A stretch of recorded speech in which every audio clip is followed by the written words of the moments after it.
नमस्कार बच्चों, आज हम पढ़ेंगे कक्षा द्वादश की हिंदी। पुस्तक है अभिव्यक्ति और माध्यम, पाठ कैसे करें कहानी का नाट्य रूपांतरण। बच्चों, इसका पहला भाग हमने पढ़ लिया था। अब मैं दूसरे भाग में आपको पढ़ाऊंगी कि कहानी को नाटक में रूपांतरित करने से पहले हमें क्या करना चाहिए। तो आप देखेंगे बच्चों, कहानी को नाटक में रूपांतरित करने से पहले पूर्ण कहानी की विस्तृत कथावस्तु, समय और स्थान के आधार पर उसको विभाजित कर लेना चाहिए। और बच्चों, कथा वस्तु होती क्या है? कथा वस्तु उन घटनाओं का लेखा जोखा है जो कहानी में घटती हुई होती है। प्रत्येक घटना किसी स्थान और समय पर घटती है, तो इसलिए हमें क्या करना चाहिए कि सबसे पहले उसको इसके अनुसार ही विभाजित कर लेना चाहिए। कथा वस्तु को सामने रखकर एक एक घटना को चुन चुन करके निकालना चाहिए। जैसे हम मान लीजिए कहानी है ईदगाह और उसको हम मंच पर प्रस्तुत करने जा रहे हैं, उसको हम नाटक के रूप में जो है वो सामने लोगों के रखने जा रहे हैं। तो उसमें सब हमें जो मुख्य दृश्य हैं, कौन सा दृश्य किस टाइम रखेंगे, कौन सा कब कैसे उसको क्रम से हम दिखाएंगे, पहले हमें वो बना लेना चाहिए। तभी हम सही ढंग से उस नाटक को प्रस्तुत कर पाएंगे। जैसे यहाँ दिया हुआ कि जैसे ईदगाह कहानी के आरंभ में लेखक ने किसका उल्लेख किया है? मेले का, कि मेले को लेकर बच्चों के उतावलेपन और कुतूहल का लंबा मनोवैज्ञानिक चित्रण किया है। जाहिर सी बात है कि जैसे हम देखते हैं ना कि कहीं हमें घूमने जाना हो तो घर के सदस्य हों, और चूंकि ये तो सार्वजनिक चीज़ है, इसमें कोई एक दो परिवार नहीं बल्कि पूरा गांव ही ईदगाह के मेले में जाने वाला है, तो लोगों में कैसा उतावलापन दिखाई दे रहा है, और ख़ास तौर से बच्चों में कि हम क्या पहनेंगे, हम क्या करेंगे, हमारे पास इतने पैसे हैं तो हम ये खरीदेंगे, हम वो खरीदेंगे। उस तरह का जैसा मनोवैज्ञानिक चित्रण बच्चों के मन का होता है, जैसे बाल सुलभ चेष्टाएं होती हैं, उसका वर्णन लेखक ने उसमें किया हुआ है। तो अब दृश्य भी हमें कैसा रखना चाहिए, उसी तरह का। उसके बाद स्थान और समय के आधार पर भी कहानी का विभाजन करके दृश्यों को लिखा जा सकता है। इसके लिए प्रत्येक दृश्य कथानक के अनुसार औचित्यपूर्ण होना चाहिए, यानी कौन सा दृश्य किस समय और किस स्थान पे वर्णित होना चाहिए, वो भी हमें पहले से उसकी तैयारी कर लेनी चाहिए। यह भी ध्यान रखना चाहिए कि प्रत्येक दृश्य का कथा अनुसार तार्किक विकास हो रहा है या नहीं। बच्चों, यहाँ पे प्रत्यय लिख गया है, प्रत्यय के हो गया है, तो यहाँ पे प्रत्येक है, इसको आप सही ढंग से पढ़ेंगे भी और लिखेंगे भी। इसके लिए दृश्य विशेष के उद्देश्य और उसकी संरचना पर विचार करना आवश्यक होता है। तो बच्चों, इसमें इस पॉइंट में ये बताया गया है कि जब नाटक के रूप में हम उसको रूपांतरित करते हैं तो जो अगला बिंदु है वो यही है कि हमें यह ध्यान रखना चाहिए कि प्रत्येक दृश्य का कथा अनुसार तार्किक विकास हो रहा है या नहीं। इसके लिए दृश्य विशेष के उद्देश्य और उसकी संरचना पर विचार करना आवश्यक होता है। इसके अलावा अगला बिंदु है ये कि इसके अलावा उन दृश्यों का खाका भी तैयार कर लेना चाहिए जिसमें संवाद नहीं है। कई बार ऐसा होता है ना कि सिर्फ मनोभाव होते हैं, मनोवेग होते हैं, उस समय कोई संवाद नहीं होता, कोई पात्र बोलता नहीं है, लेकिन फिर भी कहानी जो है वो आगे बढ़ती है। तो उसका भी एक खाका तैयार कर लेना चाहिए कि ऐसे दृश्य कब आ रहे हैं और किसके बाद हमें उसको किस स्थान पर दिखाना है। तो उसके लिए यहाँ पे बताया गया है कि उन दृश्यों का खाका भी तैयार कर लेना चाहिए जिसमें संवाद नहीं है, और इस बात का ध्यान रखना चाहिए कि कोई घटना या सूचना को दोहराया ना गया हो। जैसे होता है ना, एक ही बात को, एक ही लाइन को अगर बार बार आप रिपीट कर रहे हैं तो उससे जो दर्शक हैं, जो श्रोता हैं, वह ऊब जाएंगे और उनको उस नाटक में मज़ा नहीं आएगा।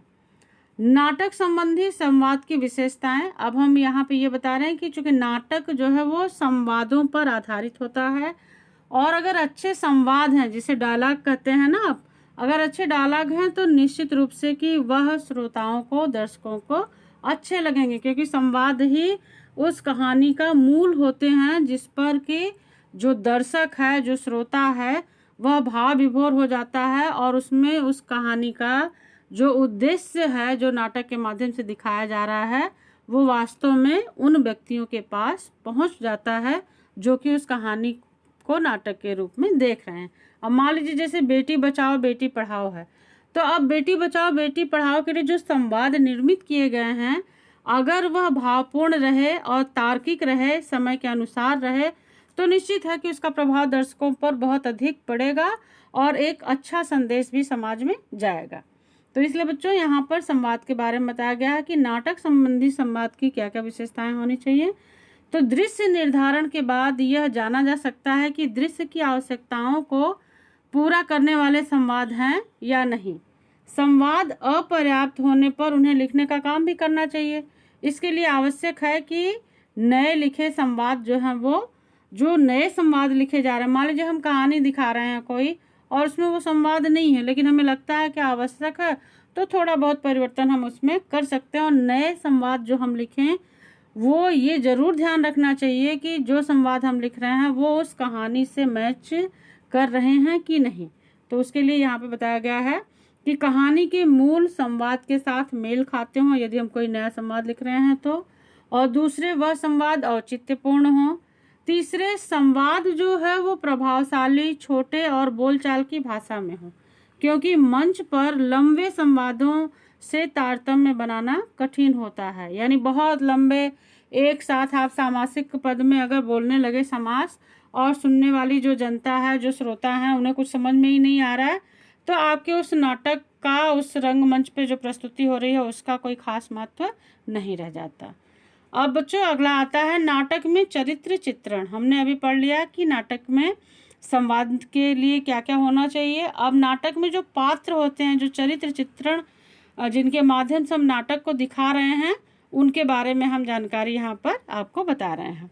तो नाटक में चरित्र चित्रण करने की विधि कहानी से अलग होती है, क्योंकि कहानी तो पढ़ी जाती है, एक व्यक्ति पढ़ सकता है। ऐसा करते समय कहानी के पात्रों की दृश्यात्मकता नाटक के पात्रों में प्रयोग किया जाना चाहिए। यानी कि उस कहानी में जो जो मुख्य पात्र हैं उन्हीं को उस नाटक का मुख्य पात्र बनाना चाहिए।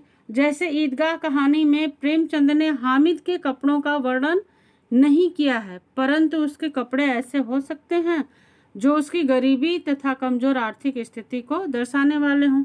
तो बच्चों इसमें आप देखेंगे कि जिन्होंने ईदगाह कहानी पढ़ी है, अगर नहीं पढ़े हैं तो वैसे तो आपके ये 11th में ही है, ईदगाह कहानी प्रेमचंद जी द्वारा रचित है, तो वहाँ आपने पढ़ा हुआ है इसको। इस कहानी को नहीं पढ़ा है तो आप दूसरे माध्यम से इंटरनेट पे भी उपलब्ध है, और एनसीईआरटी की जो पुस्तक है कक्षा एकादश की अंतरा, उसमें भी पहला ही पाठ है, तो वहाँ से बच्चों आप पढ़ सकते हो, पूरी कहानी समझ में आ जाएगी आपको।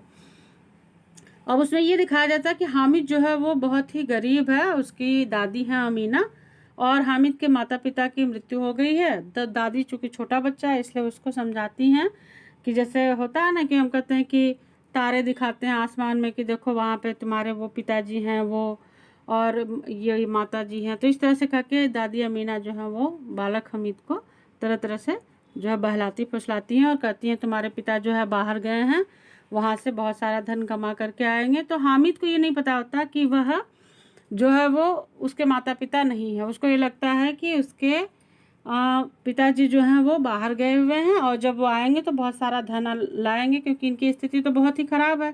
हामिद और उनकी दादी अमीना साथ में रहते हैं, लेकिन इनकी स्थिति बहुत ख़राब होती है। तो चूँकि मेले में जाना है तो सब लोग बहुत सज धज के अच्छे कपड़े पहन के जाएंगे। अब यहाँ पे जो हामिद है उसके दादी के पास तो पैसे हैं नहीं, 3 पैसे वो देती हैं मेला देखने के लिए। तो इस तरह से उसको कहा नहीं गया संवाद में, इसको प्रेमचंद जी ने कहा नहीं है, लेकिन यहाँ पर जब हम नाटक दिखाएंगे तो नाटक में किसी की दीनता को दिखाना है तो उसके कपड़ों के आधार पर हम दिखा सकते हैं। इसलिए यहाँ ये बताया गया है कि यदि हमें नाटक में हामिद को उसकी आर्थिक स्थिति खराब होने के रूप में दिखाना है तो हम क्या करेंगे, उसके कपड़ों का वर्णन उसी ढंग का कर देंगे कि फटे पुराने कपड़े पहने हैं, बाकी लोग रेशमी वस्त्र पहने हैं, नए वस्त्र पहने हैं। तो इस तरह से बच्चों हम नाटक जब दिखाते हैं तो उसमें अपने तरफ से इस तरह के भाव जो है वो जोड़ सकते हैं, और कुछ बातें उसमें और उसको रोचक बनाने के लिए हम उसमें अपने तरफ से जोड़ सकते हैं। उससे कहानी नहीं बदल सकते, लेकिन कहानी में एक और सजीवता आ जाए, उस नाटक को देखने वाले लोगों के मन में एक और अच्छा विचार उत्पन्न हो जाए, इसलिए हम ऐसा थोड़ा बहुत परिवर्तन उसमें कर सकते हैं। इस तरह से बच्चों इसमें जो है आपको ये जितना मैंने लिखवाया है ये आपको लिखना है, क्योंकि 1-1 नंबर के क्वेश्चन हैं, कि नाटक में चरित्र चित्रण की क्या भूमिका होती है, नाटक संबंधी संवाद की क्या विशेषताएं होती हैं, ये अपने आप में एक प्रश्न है। संवाद को नाटक में प्रभावशाली बनाने का अलग तरीका अभिनय है, जो प्रायः निर्देशक का काम करता है। पात्र की भावभंगिमा और उसके तौर तरीकों, जिसे मैनरिज्म कहा जाता है, तो तौर तरीकों से प्रभाव उत्पन्न किया जा सकता है। जैसे भावभंगिमा, कैसा है व्यक्ति, अब दुखी है तो इमोशनल, अगर वैसा मुंह बना ले एकदम बेचारगी सा, तो इस तरह से नाटक को दिखाते समय हम जो चेहरे का भाव होता है उसको उसी अनुसार हमें रखना चाहिए। कहानी के लंबे संवादों को छोटा करके उन्हें अधिक नाटकीय बनाया जा सकता है। स्थानीय रंग में संवादों को रंग कर चरित्र चित्रण को परिमार्जित किया जा सकता है। परिमार्जित मतलब बदला जा सकता है। और बच्चों, जब हम नाटक को प्रस्तुत करते हैं तो उस समय ध्वनि और प्रकाश भी चरित्र चित्रण करने तथा संवेदनात्मक प्रभाव पर कारगर सिद्ध होते हैं। इस बारे में निर्देशक ही प्रायः निर्णय लेते हैं कि उनको अपने पात्रों से किस तरह का दृश्य दिखाना है और किस तरह की वहाँ पर ध्वनि की, जैसे आप देखते हैं ना किसी की मृत्यु हो गई तो बैक साउंड आप देखते हैं कि वो कैसा हो जाता है, बिल्कुल शांत सा हो जाता है। और अगर हमें पीछे से कोई दृश्य ऐसा है जो बहुत उल्लासपूर्ण है तो वैसा ही यंत्र बजने लगता है, वैसी ही ध्वनि सुनाई देने लगती है।